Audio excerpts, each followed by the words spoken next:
রাসূলুল্লাহ সাল্লাল্লাহু তিনি কি আমাদের মাঝে এখন আছেন নাকি? কিন্তু দোয়া করার লোক কিন্তু আছে। কিছু সংখ্যক মানুষ সমাজে বিচরণ করে, যাদের থেকে রাসূলের ঘ্রাণ পাওয়া যায়, নবীর ঘ্রাণ পাওয়া যায়, আছে কিনা? তারা কারা হাক্কানি আলিম ওলামা পীর মাশায়েখ বুজুর্গ, তারা কি বদদোয়া করেন না দোয়া করেন? এখন পরীক্ষা নেই, আপনারা বদদোয়া করবেন না কি করবেন? দোয়া করবেন। আলিমরা দোয়াই করে, বদদোয়া করতে চায়। 3 নম্বর রহমত ছিল কার? আল্লাহ পাক। ঠিক আবু হুরায়রা রাদিয়াল্লাহু তাআলা কলবের গেটটা আল্লাহ পাক খুলে দিয়েছেন। আমাদের মধ্যে 3টা বিষয় যদি পেয়ে যাই, আল্লাহ পাক আমাদের কলবের গেট খুলে দিতে পারে। আল্লাহ পাক কবুল করেন। তাহলে অনেক নন মুসলিম মুসলমান হয়ে গেছে না, অনেক খ্রিস্টান মুসলমান হয়েছে না, কোরআন শরীফ রিসার্চ করতে গিয়ে মুসলমান হয়ে গেছে। তো তাহলে বোঝা গেল যে কোনো আল্লাহ পাক যে কাউকে হেদায়েত দান করতে পারে। কি বলেন? যাই হোক, যে কথা বলছিলাম, কোরআনে কোনো সন্দেহ আছে? কোরআন সম্পর্কে 2-4টা কথা বললাম। বিশ্বাস আগের থেকে মজবুত হয়েছে না? আল্লাহ পাক সম্পর্কে 2-1টা কথা বলতে মন চাচ্ছে, কারণ ঈমান তো আছে, ঈমান আরো মজবুত হওয়া দরকার। ঈমান যত মজবুত হবে আমল তত সুন্দর হবে। বলবো না কেন? বলা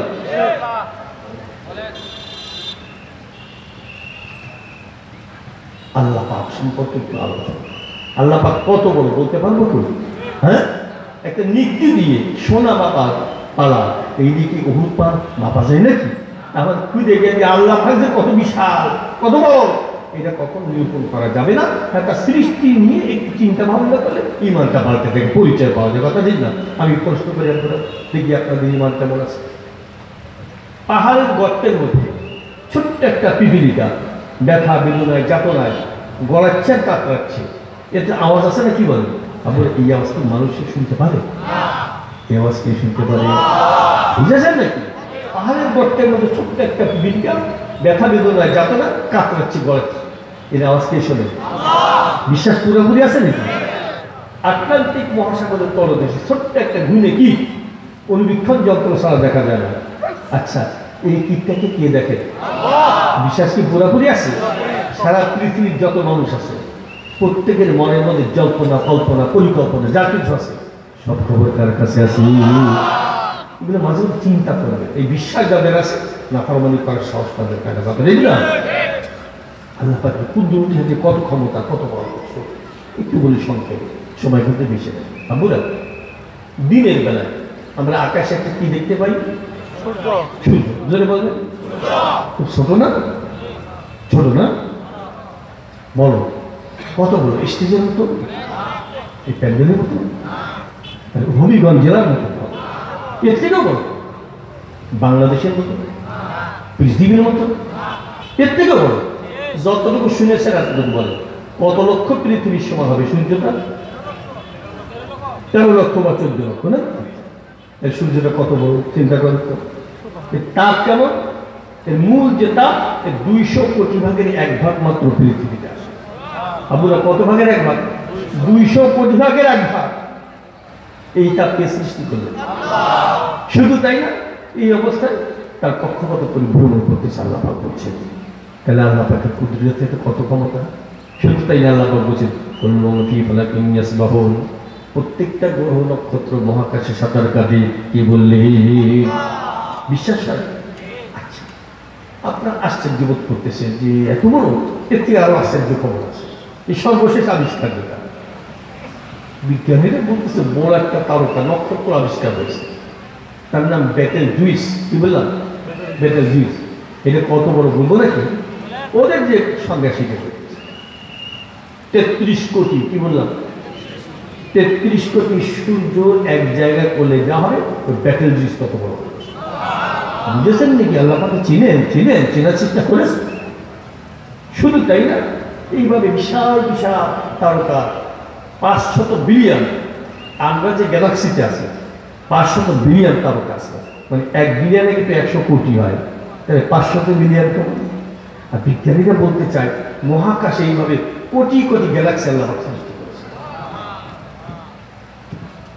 আপনার তো বলতে পারেন যে তো আজগুবির মতো মনে হয়, বিশাল বিশাল বললেন, আমি তো দেখি একটা কুলের মতো, বনের মতো। আমরা আপনার সহজে বুঝে, বস্তু যত দূরে যায় তত কেমন দেখা যায়? হ্যাঁ, যত কাছে আসে এয়ারপোর্টের প্লেনটা যেমন দেখে, উপরে গেলে আরো ছোট, তারপরে আরো ছোট, সবচেয়ে নিকটতম তারকাদিকা পরজিমা সিমটাই সবচেয়ে নিকটে, কিন্তু এর দূরত্ব বলবো নাকি মোটামুটি যেটা আবিষ্কার বলবো। মুরব্বীদের মনে আছে ওই চাঁদে পাঠানো হয়েছিল একটা রকেট, মনে আছে? অ্যাপেল 11, অ্যাপেল 11 শুনেছেন না? কেউ কেউ পড়েছেন। এর গতি কি জানেন? 1 সেকেন্ডে 11 কিলোমিটার। 1 সেকেন্ড মানে একদিন চলে গেছে 11 কিলোমিটার। 1 মিনিটে 660 কিলোমিটার, মানে 1 মিনিট চললে বাংলাদেশের এপার থেকে ওপার গিয়ে ভারত দিকে 1 মিনিটে। আর 1 ঘন্টা 39,000 কিলোমিটার। 1 ঘন্টা 39,000 কিলোমিটার। এখন বিজ্ঞানীরা বলতে সবচেয়ে নিকটতম তারকা পরজিমা সিমটাই, এই গতিতে একটা রকেট ছেড়ে দিলেন, ওই তারকায় পৌঁছাতে লাগবে 1,15,000 বছর। চিনেন আল্লাহ? চিনেন? চিনেন? চিনার চেষ্টা করা লাগবে না, মানার চেষ্টা করা লাগবে না, মানতে হবে, বেপরোয়া হওয়া যাবে না। মোটামুটি সংক্ষেপে বললাম। আল্লাহকে মানার দরকার আছে কিনা জোরে বলেন নাই? কিন্তু আংশিক না পুরাপুরি? আংশিক না পুরাপুরি? এই সিদ্ধান্ত নেওয়া যাবে ইনশাআল্লাহ। কবে থেকে সিদ্ধান্ত নেবে? এখন থেকে। আমরা ধোকায় পড়তে চাই না, ধোকায় পড়তে চাই না। ইসলাম মানছি তো মানার মতো মানবো, কি বলেন? ঢোকার মতো ঢোক বলছে, কি বলেন? এই সিদ্ধান্ত নিলে কোনো সমস্যা? এই সিদ্ধান্ত আমরা সবাই যদি নেয়, আমার মেয়েরাও যদি নেয় যে আমরা পুরাপুরি ইসলামের অনুশাসন মেনে চলব, অভিজ্ঞতার কোনো সমস্যা নেই। বাংলাদেশে রাষ্ট্রের কোনো ক্ষতি হবে না, বরং আমরাও উপকৃত হব, মানুষ ভালো হয়ে যাবে, কি বলেন? আমি আপনাদের চেতনা সম্পর্কে স্পষ্ট হতে চাই, যাদের সাহস আল্লাহ দান করেছে যে আমি পুরোপুরি ইসলামের অনুশাসন মেনে চলার চেষ্টা করবো, তাও এখন থেকে সাধ্যমতো চেষ্টা করবো। এবং সিদ্ধান্ত নিতে পারবেন তো? আর একটা কাজ করা যায়, এত দূর একটা তাকবীর ধ্বনি দিয়ে হাত উঁচু করবেন, শয়তান ধরে এখন ভাবতে পারবে নাকি? কারা কার সিদ্ধান্ত নিয়ে ফেলেছেন সাধ্যমতো চেষ্টা করবো? আল্লাহ আবার বলতে পারবো,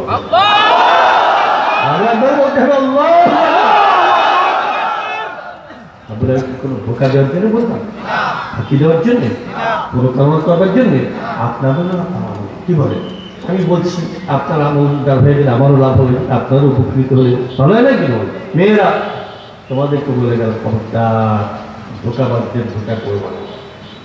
ওরা নারী স্বাধীনতার নামে তোমাদের ভোগ করতে চায়, আসলে তোমাদের স্বাধীনতা দিতে চায় না, কথা ঠিক না? ওদের ধোকা যারাই পড়েছে তারা সব মরাস করেছে। তোমরা ইসলামকে পুরোপুরি মেনে নাও। আমি মুসাফির আলাদা দোয়া করি, আল্লাহ তোমাদের প্রত্যেকের নামটা জান্নাতীদের তালিকাভুক্ত করতে। আমার ছেলেদের জন্য, ভাইদের জন্য দোয়া করি। আজকে যারাই খুব মনোযোগ সব শুনছেন এবং ভালো আমলের সিদ্ধান্ত নিয়েছেন, কিয়ামতের ময়দানে আল্লাহ পাক কারো কোনো হিসাব না নিয়ে প্রত্যেককে যেন বিনয় সিদ্ধান্ত করেন। আরও অনেক আলোচনা পরবর্তী একের পর এক আলোচনা আসবেন। সর্বশেষ আমাদের প্রধান অতিথি আমাদের সাহিত্য সময় আসতেছে, বয়ান শুনে যাবো, তওবা করে যাবো। রাজি আছি না? আজকে তওবা করলে ভালো নাকি বল? সুসংবাদ মনীষের কিছু বলবো, মানে দু এক মিনিট সময় থাকতেও পারে, বলবো না কেমন সুসংবাদ? বিসমিল্লাহির রহমানির রহিম। من تاب وآمن وعمل عملا صالحا فأولئك يبدل الله سيئاتهم حسنات وكان الله غفورا رحيما। একটু শুকর আদায় করি আলহামদুলিল্লাহ।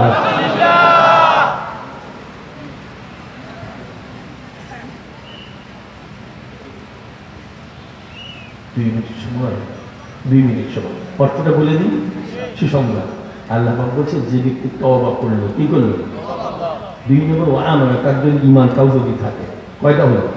3 নম্বর আমিলা আমালান সালিহা, ও যদি নেক আমল শুরু করে দিতে পারে। সুসংবাদ হলো ফাউলাইকা ইউবাদদিলুল্লাহু সাইয়্যাতিহিম হাসানাত, ও যত পাপ ছিল, যত গুনাহ ছিল, সব নেকের দ্বারা পরিবর্তন করবে। বড় সুসংবাদটা কি বলেন? তাহলে আমরা নেক আমল শুরু করে দিব, যাতে নামাজ ঠিক মতো পড়তে পারা, আজকে থেকে নামাজি হয়ে যাওয়ার সিদ্ধান্ত নেওয়া হবে। সাধ্যমতো চেষ্টা করবো। কারা কারা যেটা আল্লাহু আকবার বলছে খুশি। আবার দোয়া করি, আল্লাহ সবাইকে বিনা হিসেবে জান্নাতের ফয়সালা করে দেন। আমার জন্য আপনার দোয়া করে, আমি দোয়া চাই আল্লাহ আপনার জন্য পরে আমাদের সবাইকে বিনা হিসেবে জান্নাতের ফয়সালা। আমিন।